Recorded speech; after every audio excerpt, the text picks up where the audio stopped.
Hello everyone, welcome you all in Bhargav biology classes. मैं हूं आपका एजुकेटर और मेंटर डॉक्टर इनके भार्गव। आज की क्लास में हम एक नए चैप्टर की शुरुआत करने वाले हैं जिसका नाम है रिप्रोडक्टिव हेल्थ। ये चैप्टर छोटा है बट आपके एग्जामिनेशन की दृष्टि से ये बहुत इंपॉर्टेंट है। चाहे वो नीट के एग्जामिनेशन हो चाहे आपके बोर्ड के लिए, ये चैप्टर का बहुत ही इंपॉर्टेंट है। तो इस चैप्टर में हम लोग जो है कुछ सेगमेंट्स के अंतर्गत पढ़ने वाले हैं। इस चैप्टर को हम लोग हेडिंग्स के माध्यम से समझेंगे। तो सबसे पहले इस चैप्टर में हम लोग ये जानेंगे कि रिप्रोडक्टिव हेल्थ का डेफिनेशन क्या कहता है। रिप्रोडक्टिव हेल्थ का डेफिनेशन क्या कहता है, रिप्रोडक्टिव हेल्थ, हेल्दी पर्सन किसे बोलेंगे, ये हम लोग जानेंगे। फिर हम लोग जानेंगे कि पॉपुलेशन जो बढ़ रहे हैं उसको कंट्रोल कैसे कर सकते हैं। अगला जो हमारा हेडिंग रहेगा इसमें वो है हमारा कॉन्ट्रासेप्टिव डिवाइस। जो पॉपुलेशन को कंट्रोल करने का जो आपका डिवाइस होता है उसे बोलते हैं हम लोग कॉन्ट्रासेप्टिव डिवाइस। इसमें तरह तरह के कॉन्ट्रासेप्टिव डिवाइस के बारे में पढ़ेंगे। आप लोग जानते भी होंगे, कॉन्डम्स हो गया, आपको कॉपर टी हो गया, एप्पल्स हो गया, ये सारे मेडिसिन्स हैं। कुछ आपके फिजिकल इंस्ट्रूमेंट्स हो गए और कुछ सर्जिकल मेथड्स भी होते हैं जिसके थ्रू हम लोग जो है पॉपुलेशन को कंट्रोल कर सकते हैं। अगला जो हमारा प्रोसेस है इसे क्या हेडिंग से इसे बोलते हैं MTP, यानी मेडिकल टर्मिनेशन ऑफ प्रेगनेंसी, जिसे शॉर्ट फॉर्म में हम लोग एबॉर्शन के नाम से भी जानते हैं। कई बार जो होता है कि अनवांटेड प्रेगनेंसी होते हैं तो उसको जो है हम लोग सर्जिकल मेथड यानी एबॉर्शन के माध्यम से खत्म कर सकते हैं। अगला जो हमारे इसमें हेडिंग है ये है आर टेक्निक, यानी असिस्टेड रिप्रोडक्टिव टेक्नोलॉजी। ये एक ऐसा मेथड है जिसके थ्रू हम लोग जो है वैसे कपल्स जो कि जिनके बच्चे नहीं हो पा रहे या इनफर्टाइल है, वैसे लोग को जो है हम लोग कह सकते हैं कि फर्टिलाइजेशन आर्टिफिशियली बाहर कराते हैं, उसके बाद उनके बॉडी में इम्प्लांट करें। इसमें IVF एक बेस्ट मेथड है। आप इसमें बहुत सारे जो है मेथड्स के बारे में पढ़ेंगे। और अगला जो हमारा नेक्स्ट टॉपिक रहेगा वो है हमारा STD, यानी सेक्सुअली ट्रांसमिटेड डिजीज, यानी वैसी बीमारियां जो कि सेक्सुअल इंटरकोर्स के माध्यम से, इन्फेक्शंस के माध्यम से फैलती है। तो इसमें हम लोग जान रहे हैं किस किस तरह के जो बीमारियां हैं वो सेक्सुअली ट्रांसमिटेड डिजीज कहेंगे और इनका ट्रांसमिशन कैसे होता है और इनसे कैसे बचा सकता है। चलिए, तो हमारा हेडिंग रहेगा आज का रिप्रोडक्टिव हेल्थ। तो हम सभी बचपन से सुनते आ रहे हैं कि हेल्थ इज वेल्थ, स्वास्थ्य ही धन होता है। इसी में एक हमारा एक टर्म आता है जिसे बोलते हैं रिप्रोडक्टिव हेल्थ। तो क्वेश्चन ये आता है कि किसको हम बोलेंगे कि वो रिप्रोडक्टिव फिट है। तो इसके लिए हमारा WHO जो है, वर्ल्ड हेल्थ ऑर्गेनाइजेशन जो है, इसके द्वारा एक डेफिनेशन दिया गया है और इसमें बताया गया है कि अगर कोई पर्सन है सोसाइटी में फिजिकली फिट है, मतलब उसके रिप्रोडक्टिव ऑर्गन है वो सही से फंक्शन करते हैं, सही है। दूसरा, मेंटली फिट है, सोशली फिट हैं, या उनका बिहेवियरल फिटनेस है, तो उसको हम लोग बोल देते हैं that person is reproductive fit. तो ऐसे लिख सकते हैं कि अकॉर्डिंग टू WHO, अगर हम यहाँ पे लिखे कि रिप्रोडक्टिव हेल्थ क्या कहता है, रिप्रोडक्टिव हेल्थ का डेफिनेशन क्या कहता है, तो यहाँ पे हम लोग WHO के अकॉर्डिंग कह सकते हैं कि अकॉर्डिंग टू, ऐसे लिख सकते हैं, according to WHO, physical, mental,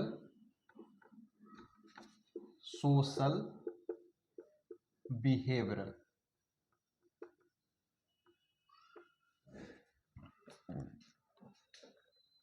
health. अगर किसी पर्सन के पास ये सारी चीजें, फिजिकली फिट, मेंटली फिट है, सोशल है, बिहेवियरल फिट है, तो उसे हम लोग बोल देते हैं रिप्रोडक्टिव हेल्थी है। इसका डेफिनेशन बहुत सिंपल है, सारे चीज जोड़ दो उसमें, social, physical, mental, behavioural, last में लगा दो हेल्थी है, सिंपल। तो इसे बोलेंगे हम लोग रिप्रोडक्टिव हेल्थ पर्सन। तो अब जो है सबसे पहले सरकार जो है, जिस समय हमारा देश आजाद हुआ था 1947 में, उस समय में लोगों में अवेयरनेस की कमी थी, लोगों को रिप्रोडक्शन के बारे में मालूम ही नहीं था। सेक्सुअली ट्रांसमिटेड डिजीज क्या होता है लोगों को नहीं मालूम था, पोस्ट नेटल केयर क्या होता है लोगों को मालूम नहीं था, एडोलसेंस के दौरान हम लोग कैसे अपने बॉडी को व्यवस्थित करते हैं, इसके बारे में लोगों को मालूम ही नहीं था। तो सबसे पहले जब 1951 में सरकार द्वारा, गवर्नमेंट ऑफ इंडिया द्वारा एक टर्म दिया गया जिसे बोलते हैं हम लोग फैमिली प्लानिंग। तो यहाँ पे ऐसे लिख सकते हैं कि गवर्नमेंट ऑफ इंडिया ये सारे बात आपके एनसीईआरटी में दिया, आप पढ़ेंगे तो आपको समझ में आएगा। गवर्नमेंट ऑफ इंडिया द्वारा 1951 में 1951 में एक टर्म दिया गया जिसे बोला गया फैमिली प्लानिंग। क्योंकि लोगों को अवेयरनेस की कमी थी, पॉपुलेशन कैसे बढ़ते हैं लोगों को मालूम नहीं था, और बहुत सारी ऐसी बीमारियां थी जो कि सेक्सुअल इंटरकोर्स के माध्यम से फैलते, लोगों को मालूम ही नहीं था कि उनसे हम लोग परहेज कैसे करते हैं। फिर ये फैमिली प्लानिंग को बाद में एक नया नाम दिया गया और इसे बोला गया RCH, यानी reproductive child health care programme. Reproductive child health care programme, और इसमें बहुत सारी बातों को बताई गई जो कि आपके रिप्रोडक्टिव हेल्थ के अंतर्गत आते हैं।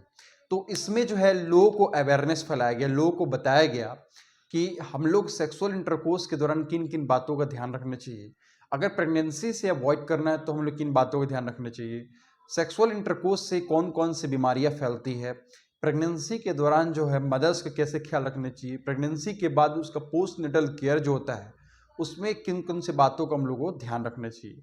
तो इसमें RCH प्रोग्राम यानी reproductive and child health care programme के दौरान ये सारी बातें बताई गई थी। तो एक छोटा सा हम लोग पॉइंट लिख लेते हैं।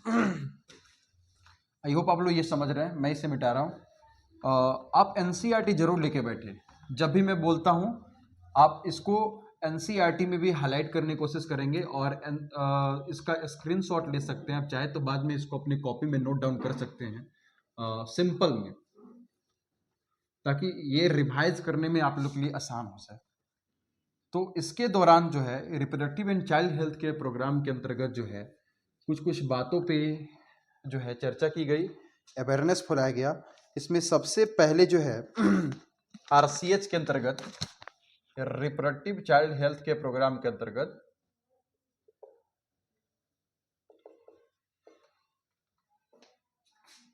हेल्थ केयर प्रोग्राम के अंतर्गत क्या क्या बात बताई गई।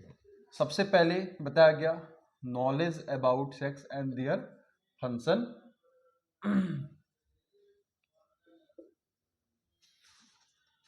Knowledge about sex organ and their function. दूसरी जो इसमें बात बताई गई, एडोलसेंस क्या होते हैं, यानी एक ऐसे स्टेज जब आपके बॉडी में हार्मोनल चेंज होते हैं। गर्ल्स और बॉयज दोनों पुबर्टी देखने को मिलती है, इसके पिछले क्लास में इसकी चर्चा कर चुके। 11 to 13 ईयर्स के एज में फीमेल्स के अंदर आपका एडोलसेंस की अवस्था देखने को मिलती है, यानी पुबर्टी होती है, और बॉयज़ के अंदर 40 to 50 ईयर्स के एज में, जिसमें आपके बॉडी में बहुत सारे हार्मोनल चेंजेस होते हैं और बहुत सारे क्या बोलते हैं परिवर्तन देखने को मिलते हैं, जैसे कि आपके वॉइस का भारी हो जाना, आपके डिफरेंट रीजन्स पे हेयर फॉलिक्यूल्स का आना, हाइट इंक्रीज कर देना, और बहुत सारी इसमें बातें जो है एडोलसेंस के दौरान बताई गई थी। तो एडोलसेंस के दौरान हम अपने बॉडी को कैसे मैनेज करते हैं, इन सारी बातों को भी अवेयरनेस किया गया, इसमें अवेयरनेस फैलाया गया। तो दूसरा पॉइंट इसमें इंक्लूड कर सकते हैं नॉलेज अबाउट एडोलसेंस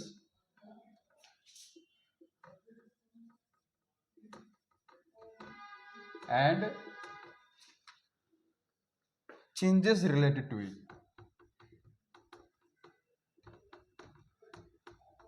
बहुत बार क्या होता है हमारे बॉडी में एडोलसेंस के दौरान बहुत सारे ऐसे चेंजेस जिसमें हम लोग घबरा जाते हैं कि हमारे बॉडी में क्या होता है, ये ऐसा क्यों हो रहा है। बहुत सारे लोगों के मन में ऐसे बहुत सारे क्वेश्चंस रहते हैं। तो ये रिप्रोडक्टिव एंड चाइल्ड हेल्थ के प्रोग्राम के दौरान इन सारी बातों को ही बताया गया था। अगला जो हमारा टॉपिक था इसमें, प्रेगनेंसी क्या होती है और ब्रेस्ट फीडिंग क्या होती है, ब्रेस्ट फीडिंग क्यों जरूरी है, ये सारे बातों को इसमें बताया गया। नेक्स्ट जो इसमें पॉइंट था, पोस्ट नेटल केयर कैसे कर सकते हैं, सेक्सुअली ट्रांसमिटेड डिजीज क्या होते हैं, STD क्या होते हैं, इन सारी बातों को इसमें रखा गया। तो आई होप आप लोग reproductive and child health care programme समझ रहे हैं। इसी में एक टर्म दिया हुआ है जिसको हम लोग बोलते हैं एमिनोसिंथेसिस। एमिनोसिंथेसिस एक ऐसा प्रोसेस है जिसके थ्रू हम लोग मदर वूम के अंदर जो फिटस होता है उसके बारे में पता कर सकते हैं कि वो किसी क्रोमोसोमल डिसऑर्डर का शिकार तो नहीं है। इसके लिए हम लोग क्या कर सकते हैं कि जो आपके मदर वूम होते हैं, उस मदर वूम के अंदर जो अम्बिलिकल फ्लूइड होता है, कह सकते हैं कि एमनियोटिक फ्लूइड होता है, उस एमनियोटिक फ्लूइड को हम लोग एक निडल्स के माध्यम से, सिरिंज के माध्यम से एस्पिरेट कर लेते हैं और पता करते हैं कि वो बच्चा किसी क्रोमोसोमल डिसऑर्डर का शिकार तो नहीं है। कई बार क्या होता है कि हमें मालूम नहीं होता है और बच्चा किसी क्रोमोसोमल डिसऑर्डर का शिकार, जिसकी वजह से आगे जो है वो कोई अपना बॉडी का फंक्शंस नहीं कर पाता। जैसे कि आप पढ़े होंगे पिछले क्लास में, चाहे जेनेटिक्स में पढ़ना भी है आप लोगों की, टर्नर सिंड्रोम, डाउन सिंड्रोम, इस तरह के बहुत सारे जो है डिसऑर्डर्स के बारे में चर्चा किया गया है। दो तरह के डिसऑर्डर जनरली देखने को मिलते हैं, एक को हम लोग बोलते हैं क्रोमोसोमल डिसऑर्डर और दूसरी जो डिसऑर्डर से बोलते हैं हम लोग मेंडेलियन डिसऑर्डर, जो कि किसी नंबर ऑफ क्रोमोसोम की संख्या ज्यादा हो जाना, number of set of chromosome की संख्या कम हो जाना, या क्रोमोसोम के शेप एंड साइज में चेंजेस हो जाने की वजह से देखने को मिलते हैं, जिसकी वजह से बॉडी में डिफरेंट डिफरेंट चेंजेस होते हैं। तो कुछ ऐसे समझ सकते हैं इसके बाद कि एमिनोसिंथेसिस, आप इसके स्क्रीनशॉट ले लेंगे, मैं इसे मिटाता हूं फिर। एमिनोसिंथेसिस का चर्चा आपके एनसीईआरटी में किया हुआ है और एक इम्पॉर्टेंट प्रोसेस है। हालांकि इस प्रोसेस को अब बैन कर दिया गया इंडिया में, क्योंकि इस प्रोसेस का बहुत ही इलीगल फंक्शन ऐसे थे कि इस प्रोसेस के थ्रू हम लोग क्रोमोसोम के शेप, साइज, उनके नंबर्स के बारे में देखने की कोशिश करते थे। लेकिन इसमें जो है क्रोमोसोम की संख्या देखने के बावजूद भी हम ये पता कर सकते हैं कि कौन सा क्रोमोसोम है। अगर XX है, XY है, इस पर पता कर लेते हैं, जिसके वजह से ये अबॉर्शन के केसेस बढ़ जाती है। अगर गलती से फिटस जो है आपका फीमेल होती है तो वहां पे उसका अबॉर्ट करा दिया जाता है, तो ये इसका इलीगल होता है। इसलिए तो इसे ऐसे लिख सकते हैं, aspiration of fluid through the needle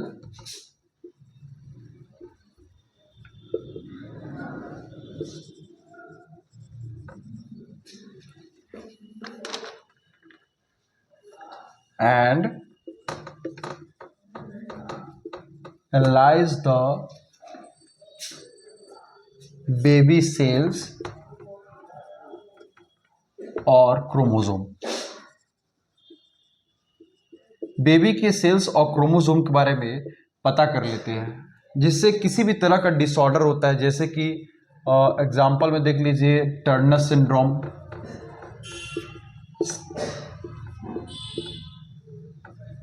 down syndrome, ये सारे चीज की चर्चा आपके जेनेटिक्स में मैं करूंगा,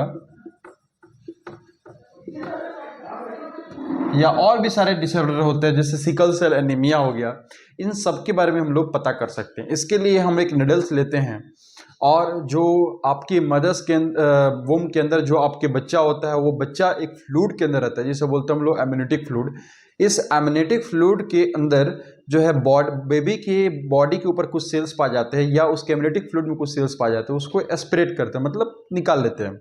उसके बाद उसके सेल्स का हम लोग अच्छे से स्टडी करते हैं, उसे क्रोमोसोम का अच्छे से देखते हैं, यानी उसकी पता कर सकते हैं हम लोग किसी भी तरह का अगर डिसऑर्डर है, क्रोमोसोमल डिसऑर्डर, जैसे कि टर्नर सिंड्रोम, डाउन सिंड्रोम, जिसकी वजह से जो आपके फिटस होते हैं उसके बॉडी में एबनॉर्मलिटीज हो जाती है, तो उसके बारे में हम लोग पहले से ही अवेयरनेस हो जाती है, पहले से हम लोग को पता हो जाता है। इसको इलीगल इसलिए किया क्योंकि इसका गलत इस्तेमाल किया जाता। इस प्रोसेस के इस्तेमाल करके हम ये भी पता कर सकते थे कि बेबी का लिंग क्या है, मतलब वो मेल है या फिर फीमेल बेबी है, जिसके बाद में अबॉर्शन की समस्या ज़्यादा देखने को मिलती थी। तो ये एक प्रोसेस है जिसे हम लोग बोलते हैं एमिनोसिंथेसिस। आई होप आप लोग ये समझ रहे हैं। तो नेक्स्ट क्लास में हम लोग देखेंगे कि पॉपुलेशन एक्सप्लोजन क्या होता है, इस पॉपुलेशन एक्सप्लोजन को हम लोग कैसे कंट्रोल कर सकते हैं, कैसे हमारे देश में अचानक से ट्रिमेंडस जो है लोगों की संख्या अचानक से बढ़ी। ये इसलिए हुआ क्योंकि रिप्रोडक्टिव हेल्थ में लोगों का विकास किया गया, डेवलपमेंट किया गया, अच्छी हेल्थ सर्विसेज की व्यवस्था की गई। पहले जो है बर्थ रेट, डेथ रेट ज़्यादा हुआ करते थे, लेकिन जैसे ही हॉस्पिटल्स की व्यवस्था की गई, हेल्थ फैसिलिटीज़ बढ़ाई गई, उसके बाद इसकी संख्या धीरे धीरे कम होती गई और पॉपुलेशन में धीरे धीरे इंक्रीजेस देखने को मिले। तो ये हम लोग नेक्स्ट क्लास में देखने को मिलते हैं। ठीक है, सो मिलते हैं नेक्स्ट क्लास में। All the best.